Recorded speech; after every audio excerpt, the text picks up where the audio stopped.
Shalom saudara yang diberkati oleh Tuhan Yesus Kristus. Jumpa lagi bersama dengan kami dalam Gracia Hope Compassion Channel. Mari saudara, kita siapkan hati kita untuk mendengarkan firman Tuhan. Sebelumnya kita berdoa. Terima kasih Bapa di surga, Bapa yang kekal, Raja damai. Kami bersyukur tiap pagi kami membangun mesbah Tuhan dengan satu pengharapan. Apapun yang menjadi masalah dan pergumulan kami mau mengangkat tangan, tanda berserah, dan Tuhan kiranya turun tangan atas kehidupan kami. Segala keputusan-keputusan kami yang salah, Engkau Tuhan kiranya meluruskan.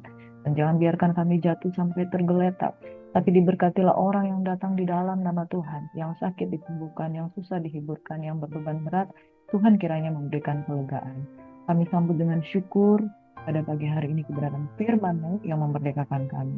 Engkau Tuhan yang memberikan perkataan-perkataan yang menghibur, menyembuhkan, memulihkan, dan perkataan membawa mujizat di dalam hidup kami. Demi nama Yesus Tuhan kami berucap syukur, firman-Mu yang menyembuhkan, oleh karena kuasa kasih-Mu memberkati kehidupan kami menjadi lebih daripada pemenang. Dalam nama Yesus, haleluya, amin. Saudara, firman Tuhan berkuasa menyelamatkan jiwa kita. Firman Tuhan menyembuhkan. Firman Tuhan ya dan amin. Dan apapun yang Yesus katakan, itu memiliki kuasa. Saudara yang diberkati oleh Tuhan Yesus Kristus, pada pagi hari ini kita akan belajar satu kebenaran firman Tuhan tentang penyembuhan di kolam Betsaida. Dan saudaraku yang diberkati, saudaraku, pada pagi hari ini kita akan mendengarkan firman Tuhan dari Injil Yohanes tentang penyembuhan Tuhan Yesus Kristus di kolam Bethesda. Nah, saudaraku yang diberkati oleh Tuhan Yesus Kristus, ada hal yang menarik waktu saya mempelajari tentang penyembuhan di kolam Bethesda ini. Bahwa orang yang sakit ini, saudaraku, dia mendapatkan nasihat dari firman Tuhan. Itu sederhana sekali. Nah, saudara, ternyata Yesus jika dia menyampaikan kebenaran, itu tidak begitu banyak kalimat yang berbelat-belit. Hanya 3 perkataan, 3 kalimat yang Yesus ucapkan. Dan seorang yang sakit ini 38 tahun lamanya itu mengalami mujizat dan kesembuhan. Saudara, firman Tuhan begitu berkuasanya sehingga hanya dengan 3 perkataan maka orang ini mengalami pemulihan di dalam hidupnya yang sudah mengalami beban persoalan selama 38 tahun. Mari kita renungkan firman ini bersama-sama. Dalam Yohanes 5 ayat 1 hingga ayat 18, sesudah itu ada hari raya orang Yahudi dan Yesus berangkat ke Yerusalem. Di Yerusalem dekat pintu gerbang domba ada sebuah kolam yang di dalam bahasa Bingkani disebut Bethesda. Ada 5 serambinya. Dan di serambi-serambi itu berbaring sejumlah besar orang sakit, orang-orang buta, orang-orang timpang, dan orang-orang lumpuh yang menantikan guncangan air kolam itu. Sebab sewaktu-waktu turun malaikat Tuhan ke kolam itu dan menggoncangkan air itu, barang siapa yang terdahulu masuk ke dalamnya, sesudah goncangan air itu menjadi sembuh, apapun juga penyakitnya. Di situ ada seorang yang sudah 38 tahun lamanya sakit. Ketika Yesus melihat orang itu berbaring di situ dan karena ia tahu bahwa ia telah lama dalam keadaan itu, berkatalah ia kepadanya, "Maukah engkau sembuh?" Jawab orang sakit itu kepadanya, "Tuhan, tidak ada orang yang menurunkan aku ke dalam kolam itu apabila airnya mulai goncang. Dan sementara aku menuju ke kolam itu, orang lain sudah turun mendahului aku." Kata Yesus kepadanya, "Bangunlah, angkatlah tilammu dan berjalanlah." Dan pada saat itu juga sembuhlah orang itu, lalu ia mengangkat tilamnya dan berjalan. Tetapi hari itu hari Sabat. Karena itu orang-orang Yahudi berkata kepada orang yang baru sembuh itu, "Hari ini hari Sabat dan tidak boleh engkau memikul tilammu." Akan tetapi ia menjawab mereka, "Orang yang telah menyembuhkan aku, dialah yang mengatakan kepadaku, angkatlah tilammu dan berjalanlah." Mereka bertanya kepadanya, "Siapakah orang itu yang berkata kepadamu, angkatlah tilammu dan berjalanlah?" Tetapi orang yang baru sembuh itu tidak tahu siapa orang itu sebab Yesus telah menghilang ke tengah-tengah orang banyak di tempat itu. Kemudian Yesus bertemu dengan dia di dalam bait Allah lalu berkata kepadanya, "Engkau telah sembuh, jangan berbuat dosa lagi, supaya padamu jangan terjadi yang lebih buruk." Orang itu keluar lalu menceritakan kepada orang-orang Yahudi bahwa Yesus yang telah menyembuhkan dia. Dan karena itu orang-orang Yahudi berusaha menganiaya Yesus karena ia melakukan hal-hal itu pada hari Sabat. Tetapi ia berkata kepada mereka, "Bapakku bekerja sampai sekarang, maka aku pun bekerja juga." Sebab itu orang-orang Yahudi lebih berusaha lagi untuk membunuhnya, bukan saja karena ia mengadakan hari Sabat, tetapi juga karena ia mengatakan bahwa Allah adalah Bapanya sendiri, dan dengan demikian menyamakan dirinya dengan Allah. Bapak Ibu Saudaraku yang diberkati oleh Tuhan Yesus Kristus, peristiwa ini adalah peristiwa penyembuhan di kolam Bethesda, di mana biasanya orang-orang sakit, orang buta, orang timpang, orang lumpuh menantikan goncangan air kolam itu. Sebab sewaktu-waktu turun malaikat ke kolam dan menggoncangkan air itu, barang siapa masuk ke dalamnya sesudah goncangan air itu menjadi sembuh apapun juga penyakitnya. Dan siapa yang lebih dahulu menjangkau air itu, maka dialah yang akan. Sementara ada seorang yang 38 tahun lamanya, ia tidak bisa bergerak ke arah kolam itu ketika menurut mereka kolam itu digoncangkan oleh malaikat. Itu sebabnya jauh daripadanya untuk bisa mengalami kesembuhan. Tetapi ada satu pribadi yang peduli dengan dia. Bapak Ibu Saudaraku di dalam nama Tuhan Yesus Kristus. Ketika kita ada di dalam persoalan dan tidak ada seorang peduli dengan kebutuhan kita, apakah kita mau mati, kita mau sehat, kita mau sakit, kita belum mendapatkan pertolongan, mungkin ada orang-orang yang tidak peduli dengan saudara. Tetapi Tuhan memperhatikan keadaan kita. Yesus melihat orang itu berbaring di sana karena ia tahu bahwa ini orang telah lama dalam keadaan sakit itu. Dan saudara, Yesus tidak banyak penginjilan, hanya 3 kalimat. Kalimat yang pertama dia berkata begini, maukah engkau sembuh? Bukankah orang ini sakit? Ini bukan pertanyaan. Sudah jelas dia menginginkan kesembuhan. Dia ada di sana untuk mengalami kesembuhan. Bukankah kita juga kadang-kala memiliki sikap yang sama? Kalian udah tahu saya punya masalah. Kalian udah tahu saya banyak kekurangan. Kalian udah tahu saya memiliki banyak masalah. Kok nanya? Kenapa bertanya? Maukah engkau sembuh? Saudara, tetapi sikap hati orang ini, dia tidak marah, tapi dia berkata, Tuhan, tidak ada orang yang menurunkan aku ke dalam kolam itu apabila airnya mulai goncang dan sementara aku menuju ke kolam itu orang lain sudah turun mendahului aku. Orang yang biasanya sudah 38 tahun sakit dengan tidak ada seorang pun menolong itu biasanya akan pahit. Tetapi dia dengan penuh kerendahan hati dan berkata, Tuhan, tidak ada orang yang menolong saya. Dan dia tidak menyalahkan keadaan, tapi dia katakan tidak ada orang menolong saya, siapa yang bisa menolong saya? Tapi Tuhan datang mendekat kepada dia dan bertanya, maukah engkau sembuh? Di sini kita belajar satu perenungan, bahwa sekalipun kita sudah mengalami masalah yang sudah berpuluh-puluh tahun, yang sudah menahun, jangan pernah menyalahkan keadaan. Tetap menjaga hati. Satu saat nanti mujizat itu terjadi. Dan ketika Tuhan bertanya, maukah engkau sembuh? Bukan karena Tuhan tidak mengerti engkau sudah memiliki begitu banyak masalah, begitu banyak sakit penyakit, begitu banyak pergumulan, begitu banyak beban, begitu banyak utang, begitu banyak dosa. Tetapi inilah yang Tuhan kehendaki di dalam dirimu. Kalau engkau mau sembuh, engkau berdoa, engkau minta kepada Tuhan. Amin. Tuhan sedang memotivasi kita dengan satu motivasi, maukah engkau sembuh? Artinya Tuhan menginginkan kita itu bertindak, saudara.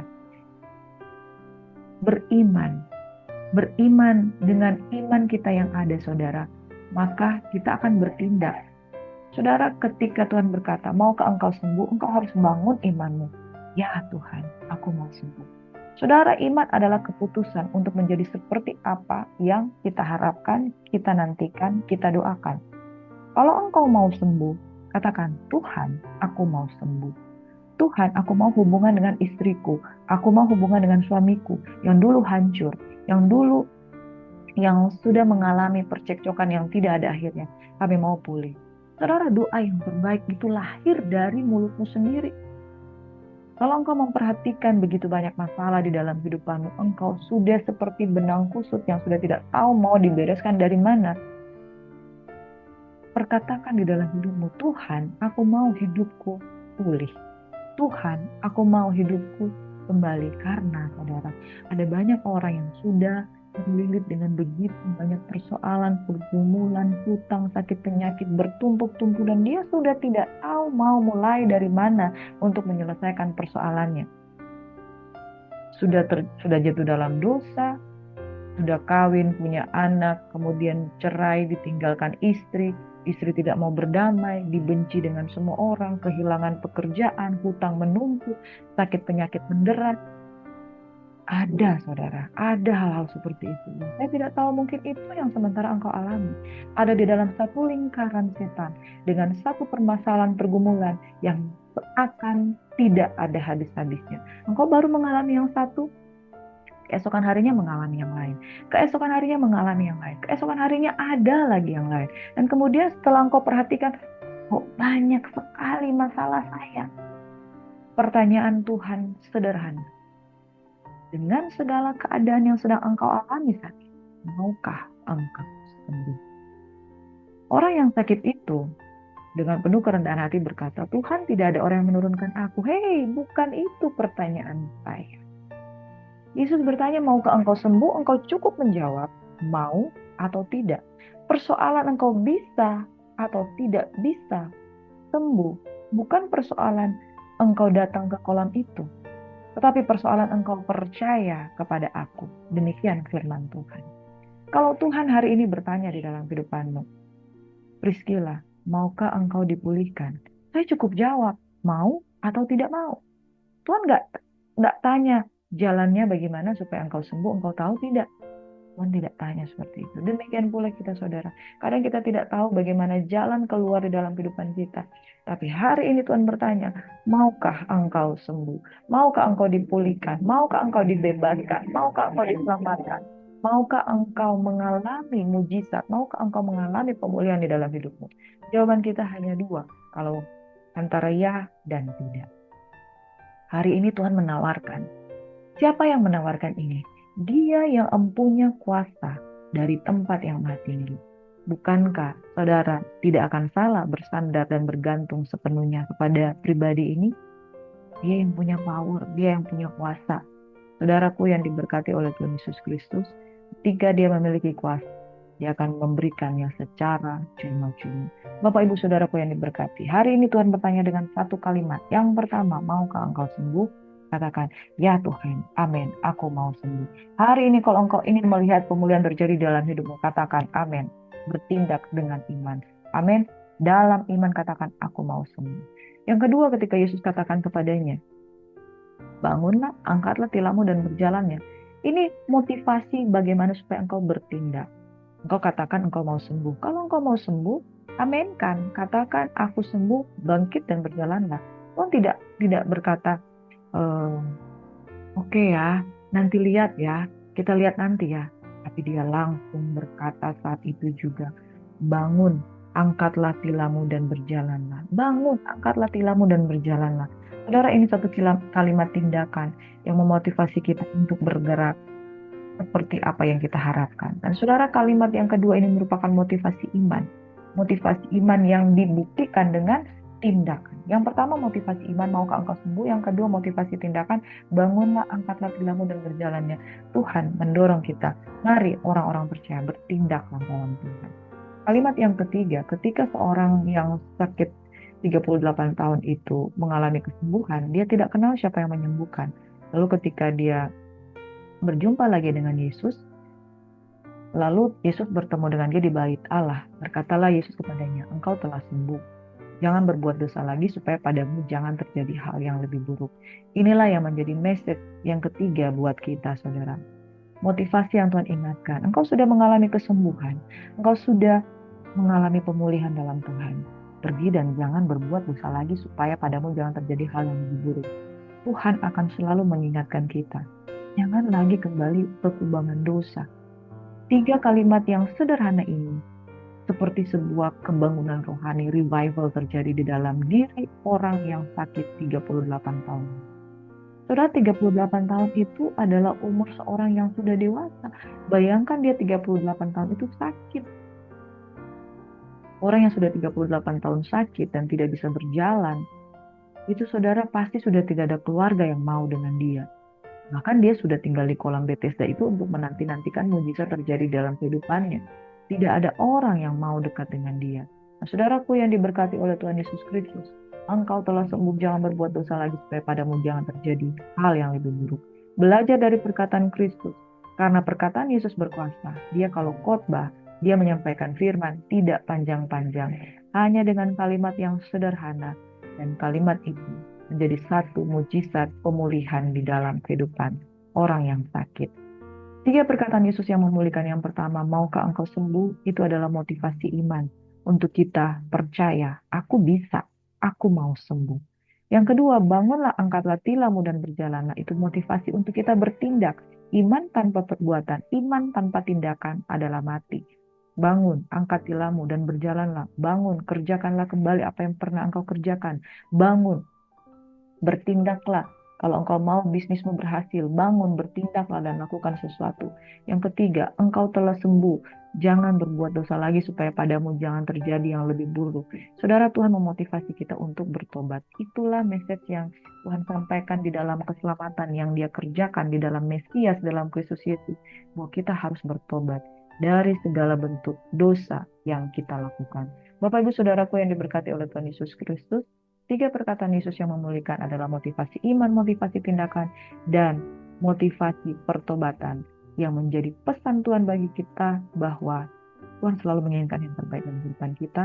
Dan perkataan Yesus tidak banyak, sederhana, tapi powerful.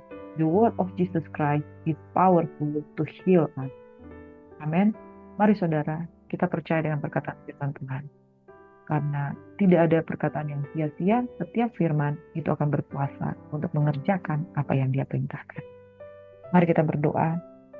Bapa di surga, terima kasih buat kebenaran firman Tuhan yang sudah kami dengarkan pada pagi hari ini. Satu kata saja, sepatah kata saja, maka kami akan sembuh. Itu betul-betul terjadi. Orang yang sakit 38 tahun di kolam Bethesda, Tuhan menyembuhkan dan bangkit dan berjalanlah, serta pergi dan jangan berbuat dosa lagi. Apa yang sudah Tuhan kerjakan di dalam kehidupan kami, kiranya menghasilkan pemulihan di dalam kehidupan kami. Bapak, kami menyerahkan hidup kami sepanjang hari ini, aktivitas yang ke dalam tangan Tuhan. Kiranya kebenaran firman Tuhan ini menegur, mengingatkan kami, agar kami percaya, memiliki iman, bertindak, dan jangan berbuat dosa lagi. Tuhan kiranya memberkati dan melindungi kami. Urapan Tuhan mengalir dalam kehidupan kami, sehingga sepanjang hari kami diberkati, kami menjadi lebih daripada pemenang. Terima kasih Bapa di surga untuk kebenaran firman-Mu pada pagi hari ini. Kami sambut berkat-Mu Tuhan pada hari ini. Tuhan memberkati dan melindungi, menyembuhkan, memulihkan, yang sakit disembuhkan, yang susah dihiburkan, yang berbeban berat diberikan kelegaan. Tuhan kiranya memberkati, dalam nama Yesus semua yang percaya diberkati Tuhan, sama-sama katakan haleluya. Saudara, tidak ada yang mustahil bagi Tuhan. Katakan, aku pasti pulih, aku pasti sembuh, aku pasti bangkit. Tuhan Yesus memberkati. Shalom and God bless.